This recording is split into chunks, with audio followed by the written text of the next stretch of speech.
Good morning dear students. Last lecture में हमने heterocyclic compound start किया था, जिसमें हमने स्ट्रक्चर देखा था पायरोल, फ्यूरान और थायोफिन का, और उनका रिलेटिव एरोमेटिक करैक्टर डिस्कस किया था। अब हम पायरोल की प्रॉपर्टीज़ डिस्कस करेंगे, इसका मेथड ऑफ प्रिपरेशन देखेंगे। तो ये पायरोल मॉलिक्यूल है, ठीक है। ये 5 मेंबर्ड कंपाउंड है और नाइट्रोजन के ये जो 2 इलेक्ट्रॉन है ये रिंग के अंदर रेजोनेंस में इन्वॉल्व होते हैं और 6 पाई इलेक्ट्रॉन का क्लाउड होता है। अगर हम इसका मेथड ऑफ प्रिपरेशन देखें तो हम इसको एसिटिलीन से बना सकते हैं, यानी कि इथाइन से। 2 इथाइन मॉलिक्यूल को अगर आप अमोनिया के साथ हीट करते हो तो ये कंडेंस होके तीनों मॉलिक्यूल्स आपको पायरोल दे देंगे और एक हाइड्रोजन मॉलिक्यूल निकल जाएगा। और दूसरा मेथड है इसका फ्यूरान से। अगर हम फ्यूरान को अमोनिया से ट्रीट करते हैं तो भी यहाँ से वाटर मॉलिक्यूल निकल जाता है और NH यहाँ आके अटैच हो जाएगा। ये एल्यूमिनियम ऑक्साइड की प्रेजेंस में होगा। एल्यूमिनियम ऑक्साइड डिहाइड्रेटिंग एजेंट का काम करता है और यहाँ से वाटर निकल जाता है। ये सेकंड मेथड था। थर्ड मेथड इम्पॉर्टेंट है। इसमें हम 1,4 डाइकार्बोनिल कंपाउंड यूज़ करते हैं, यानी जो फर्स्ट कार्बन है और जो फोर्थ कार्बन है उनके ऊपर ऑक्सीजन लगा हुआ है, डबल ऑक्सीजन यानी कार्बोनिल ग्रुप है। ऐसे कंपाउंड्स को हम 1,4 डाइकार्बोनिल कंपाउंड कहते हैं। और इस मेथड को जिन्होंने डिस्कवर किया था, पाल नोर सिंथेसिस, उनके नाम पे इसका ये नाम है, पाल नोर सिंथेसिस। और ये पूछा जाता है, एग्ज़ाम में आता है। सिंपल मेथड है। इसको हमने इस तरीके से लिखा है, अगर आप स्ट्रेट चेन लिखोगे तो ऐसे हो जाएगा।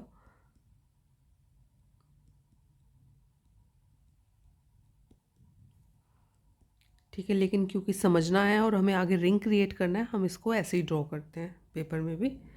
हम इसमें अमोनिया ऐड कर रहे हैं और हीट करते हैं, तो यहाँ से वाटर मॉलिक्यूल निकल जाते हैं और यहाँ पर दोनों ऑक्सीजन हट जाएंगे। यहाँ पे NH ग्रुप आ जाएगा इस तरीके से, और ये इसके साइड चेन से ये सच ही रहेंगे इस तरीके। तो ये पायरोल का डेरिवेटिव बन जाता है, बेसिकली काइंड ऑफ सिंथेसिस है पायरोल मॉलिक्यूल्स की। अब हम इसका मैकेनिज्म देखते हैं, मैकेनिज्म कैसे होगा। तो सबसे पहले क्या होता है कि जो कार्बोनिल बॉन्ड है इसमें कार्बन पे डेल्टा पॉजिटिव चार्ज होता है और ऑक्सीजन पे डेल्टा नेगेटिव। अमोनिया क्या कर सकता है, एक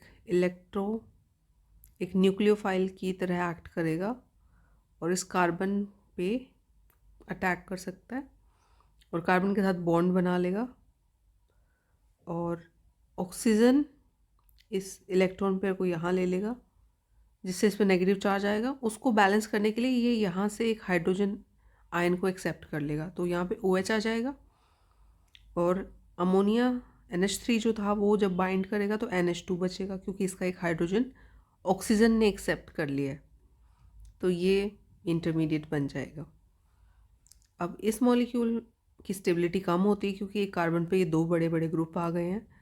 तो यहाँ पर क्या होगा कि ये वाला हाइड्रोजन और कार्बन का जो बॉन्ड है ये यहाँ शिफ्ट हो जाएगा और ये हाइड्रोजन ऑक्सीजन के पास चला जाएगा और in the form of water molecule ये बाहर हो जाएगा और यहाँ पर एक डबल बॉन्ड क्रिएट हो गया और इस कार्बन पे NH2 ग्रुप है। इस मॉलिक्यूल में फिर से रीअरेंजमेंट होगा, तो अब यहाँ पे एक बार एडिशन हो गया है, उसके बाद रीअरेंजमेंट हो रहा है, तो यहाँ पर एक वाटर मॉलिक्यूल निकल गया इस स्टेप में।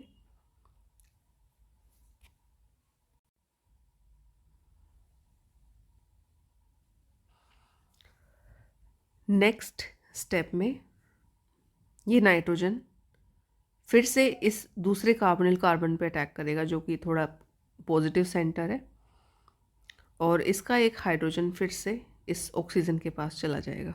और हमारे पास अब, क्योंकि इसकी ये नाइट्रोजन पहले से ही कार्बन से जुड़ा हुआ है, तो अब हमारे पास रिंग क्रिएट हो जाएगी इस स्टेप के बाद।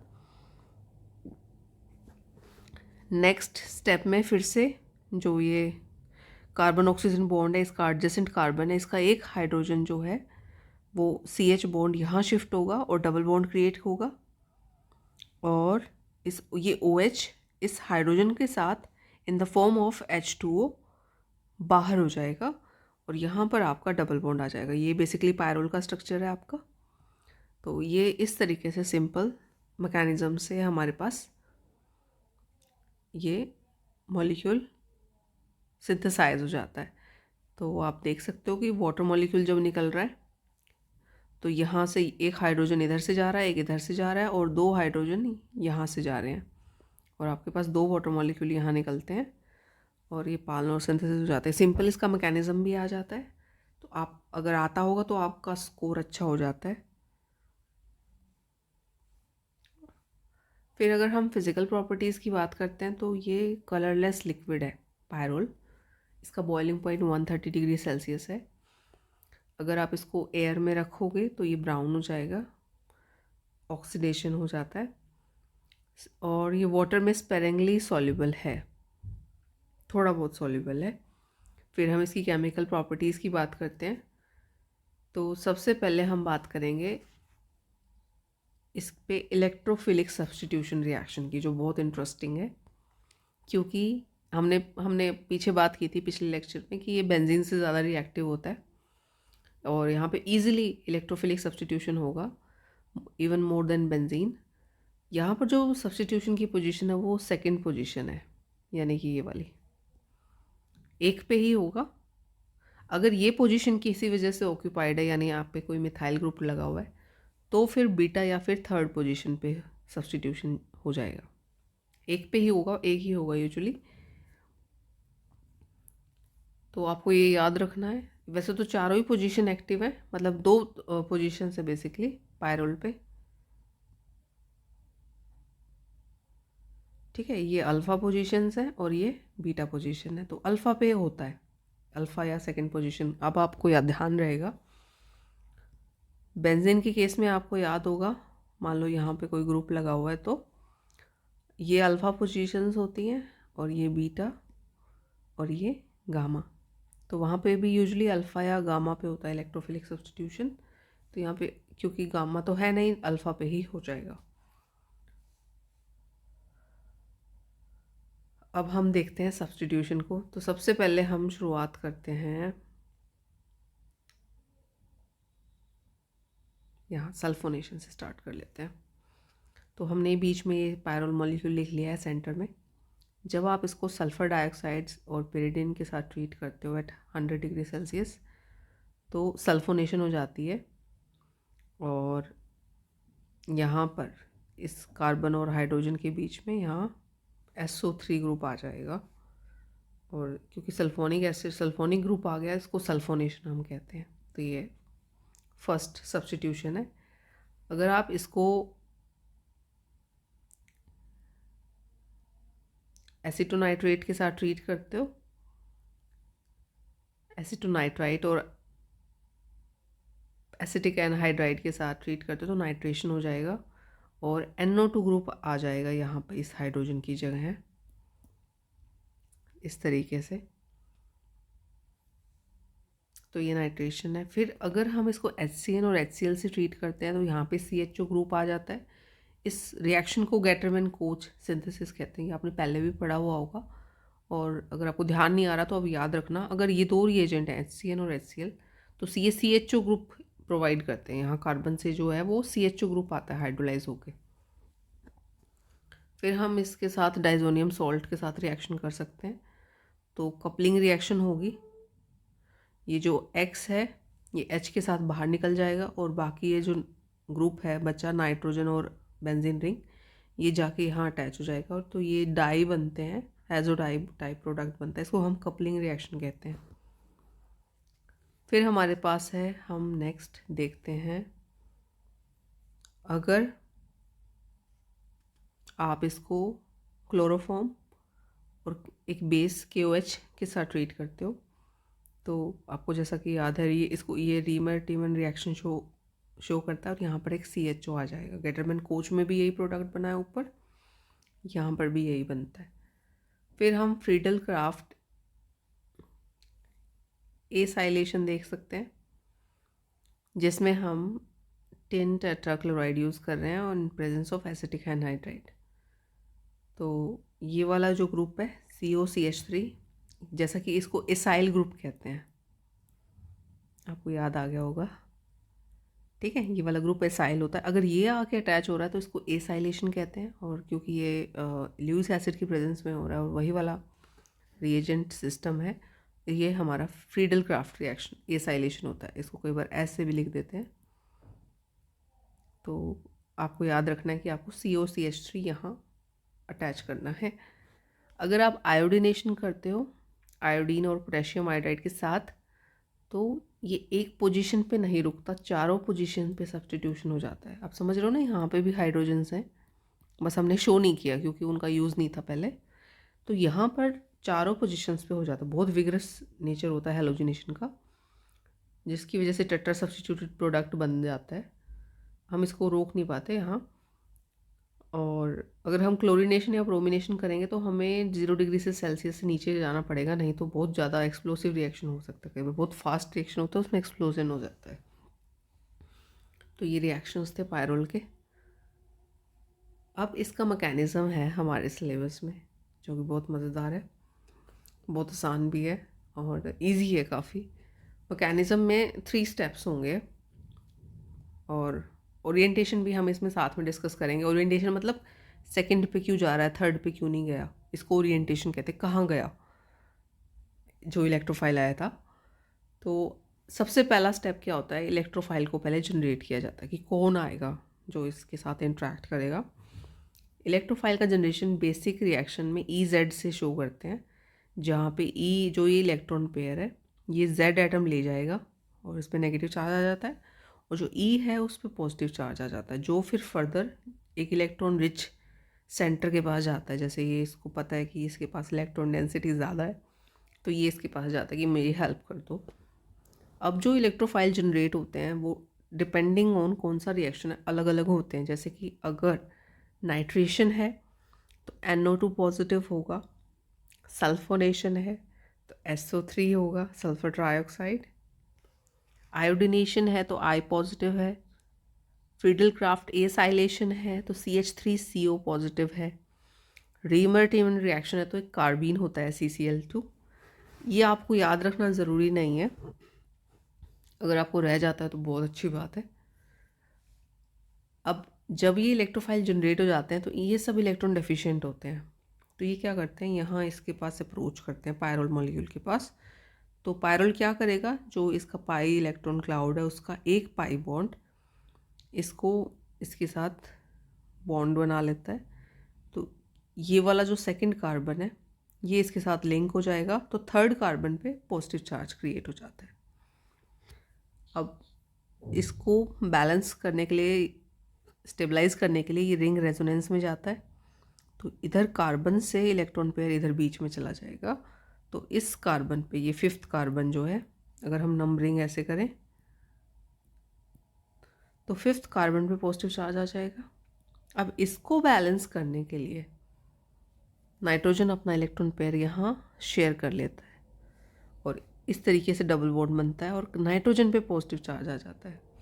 तो जो ये C वाला स्ट्रक्चर है, ये वाला जो ये बना अभी, ये एक्सेप्शनली स्टेबल है, पर्टिकुलरली स्टेबल है। क्यों? क्योंकि यहाँ पर हालांकि नाइट्रोजन पे पॉजिटिव चार्ज है, लेकिन सभी का ऑक्टेट कंप्लीट है। चाहे आप इसमें कोई भी एटम ले लो, चाहे खुद नाइट्रोजन भी है, ऑक्टेट सबका कंप्लीट है। तो इस वजह से इसके पास एनहांस्ड स्टेबिलिटी है इस अटैक में। तो ये हमारा अल्फ़ा अटैक था, यानी कि जो सेकेंड पोजीशन पे अटैक था। तो हमारे पास ये वाला जो स्ट्रक्चर बना ये एक्सेप्शनली स्टेबल है। तो यहाँ पे यही बताया हुआ है, because of this structure electrophile substitution in pyrrole is more easily done than benzene. In benzene no such structure form. तो ये इस तरीके का स्ट्रक्चर जहाँ पे सभी एटम्स का ऑक्टेट कंप्लीट हो, बेंजीन के केस में नहीं बनता। बेंजीन के केस में जब इलेक्ट्रोफाइल अटैक करता है तो एक एटम ऐसा रहता है जिसका ऑक्टेट कंप्लीट नहीं होता, एक इलेक्ट्रॉन से वो डेफिशिएंट रहता है। तो इस वजह से यहाँ पे रिएक्टिविटी ज़्यादा होती है बेंजीन से।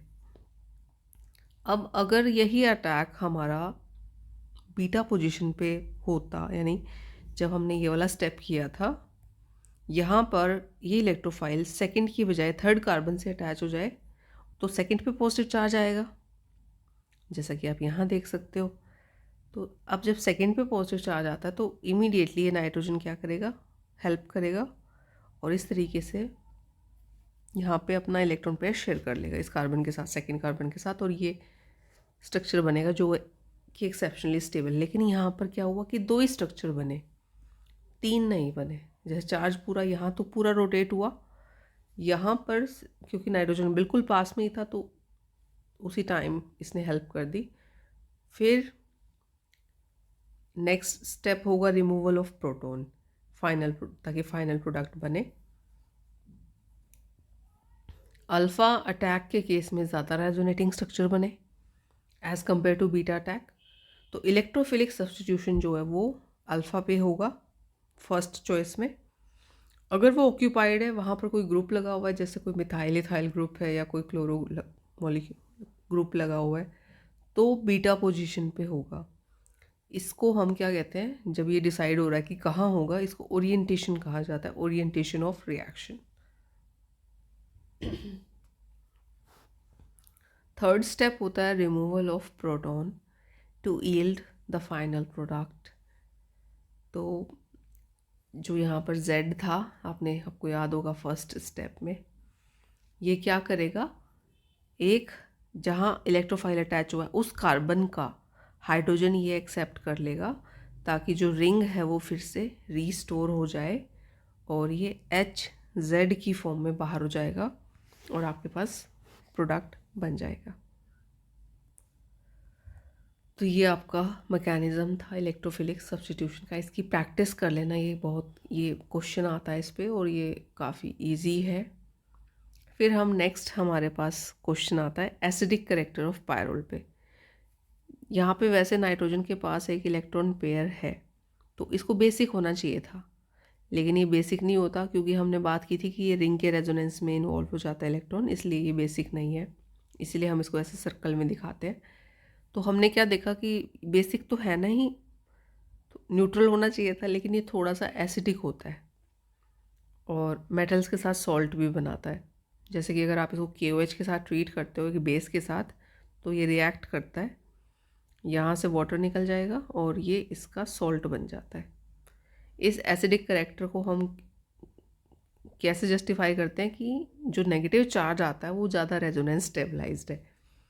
फिर उसको आप दिखा सकते हो ऐसे नीचे कि जब इस पे नेगेटिव आया तो कैसे वो रिंग में रेजोनेट करता है। आप इस तरीके से इसको शो कर सकते हो। जब हम इस पे नेगेटिव चार्ज शो कर रहे हैं तो हमने इसके पास एक और इलेक्ट्रॉन पेयर दिखाया है जो कि फिर घूम रहा है पूरी रिंग में। हर एक कार्बन पे नेगेटिव चार्ज आता है, तो ये आपको ड्रॉ करना आना चाहिए। इसकी प्रैक्टिस कर लेना। आपको अगर नहीं आता तो आप मुझे कांटेक्ट कर सकते हो। फिर हम बेसिक कैरेक्टर की बात करते हैं। तो हमने पहले ही कह दिया है वीकली बेसिक है, इवन एसिडिक कैरेक्टर भी शो करता है बेस के साथ। और आप एक्सप्लेन कर दोगे क्योंकि lone pair of electron present on nitrogen is not available for donation as it is involve in the ring. तो इस वजह से ये बहुत ही वीकली बेसिक होगा। फिर हम अगर इसका रिडक्शन करते हैं तो 2 तरीके से हो सकता है। एक तो है पार्शियल रिडक्शन यानी इनकम्प्लीट, जो कि जिंक और एसिटिक एसिड के साथ होगा। तो एक डबल बॉन्ड रह जाएगा, वो बीच में चला जाता है, यहाँ पे हाइड्रोजन साथ आ जाते हैं, यानी कि यहाँ पे 2 पहले एक तो पहले से ही है, ये मैं शो कर रही हूँ। अब एक और आ जाता है, ठीक है। और अगर ये प्लैटिनम और हाइड्रोजन की प्रेजेंस में हम करते हैं तो कंप्लीट रिडक्शन हो जाता है, टेट्राहाइड्रोपायरोल बन जाएगा,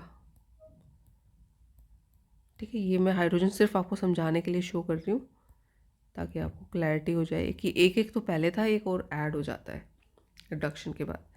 अगर आप इसका ऑक्सीडेशन करते हो तो ये सेकेंड और फिफ्थ कार्बन पे कार्बोनिल ग्रुप क्रिएट हो जाता है और ये जो 2 बॉन्ड थे ये इनमें से एक बचेगा, बीच में चला जाएगा। ऑक्सीडेशन हमने क्रोमियम ऑक्साइड की प्रेजेंस में किया और एसिटिक एसिड के साथ। अगर हम इसको क्लोरोफॉर्म से ट्रीट करते हैं और बेस के साथ, तो कार्बीन जनरेट होता है जो कि किसी भी डबल बॉन्ड के अक्रॉस ऐड हो जाएगा, जैसे यहाँ पे ऐड हो गया CCl2। फिर ये थोड़ा अनस्टेबल होता है, तो ये रिंग एक्सपैंड हो जाता है। इसमें क्या होता है, एक Cl नेगेटिव निकल जाएगा और यहाँ ये वाला बॉन्ड जो इस कार्बन और इसके बीच में था, ये ब्रेक होके यहाँ चला जाता है, इस कार्बन और इस कार्बन के बीच में आ जाएगा। ये वाला कार्बन इस नाइट्रोजन के साथ बॉन्ड बना लेता है, ठीक है, आप समझ गए होंगे। और ये वाला क्लोरीन इस कार्बन पे है, ठीक है, ये वाला यहाँ पे एक डबल बॉन्ड आ गया है। और जब ये क्लोरीन निकल रहा है तो ये जो लिथियम है ये भी इसके साथ निकल जाएगा। तो इस तरीके से जो इसका लिथियम सॉल्ट है उसमें हमने रिंग एक्सपेंशन देखा।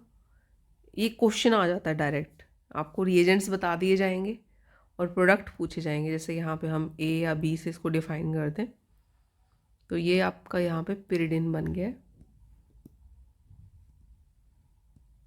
इस मॉलिक्यूल को पिरिडिन कहते हैं। 3 क्लोरोपिरिडिन यहाँ पर बन गया। तो इसको हम रिंग 5 मेंबर्ड से 6 मेंबर्ड की हो गई, इसको हम रिंग एक्सपेंशन कहते हैं।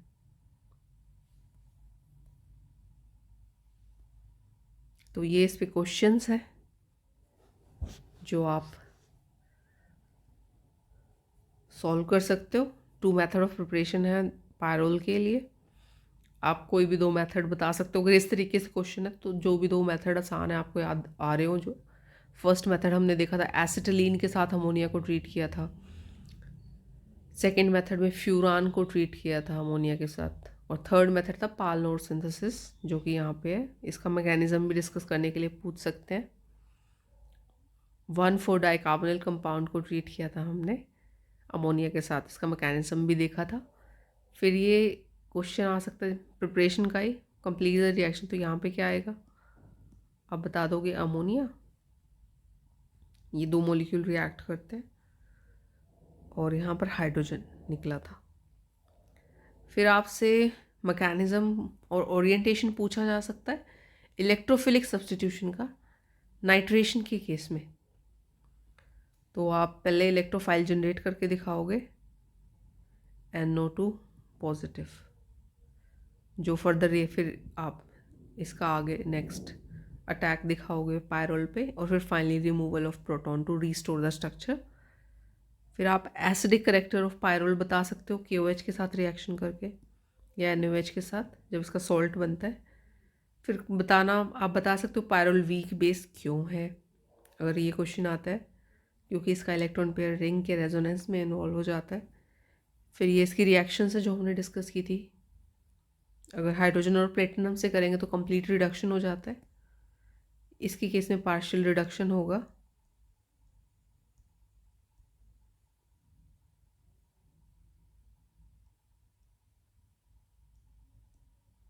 ठीक है, तो आप इस तरीके से बता दोगे। क्रोमियम ऑक्साइड के केस में यहाँ पे डबल बॉन्ड ऑक्सीजन आ जाएगा, और लिथियम क्लोराइड और क्लोरोफॉर्म, तो यहाँ पर रिंग एक्सपेंशन होगी। पहले तो लिथियम सॉल्ट बनेगा जो लास्ट रिएक्शन हमने देखा था, और फिर ये कार्बिन जनरेट होता है जिसके थ्रू रिंग एक्सपेंशन होगा और ये पिरिडिन ट्राइक्लोराइड बन जाएगा। ठीक है, तो ये आप रिएक्शंस कंप्लीट कर दोगे। अगर आपको याद होगा, ऑर्गेनिक में आपको प्रैक्टिस करनी पड़ेगी तभी आपको याद होगा, नहीं तो आप भूल जाओगे। प्रैक्टिस कैसे होती है, जैसे अभी यहाँ लिखा हुआ है ना, ये सेम ऐसे ही प्रैक्टिस होती है। आप स्टार्टिंग मटेरियल लिख लो, क्या ऐड किया वो लिख लो, और फिर एक पेज पे नोट डाउन कर लो, फिर अपनी नोटबुक बंद कर दो और फिर देखो आप प्रोडक्ट लिख पा रहे हो या नहीं। अगर आप लिख पा रहे हो तो आपको याद हो गया, नहीं तो आपको भी और प्रैक्टिस चाहिए।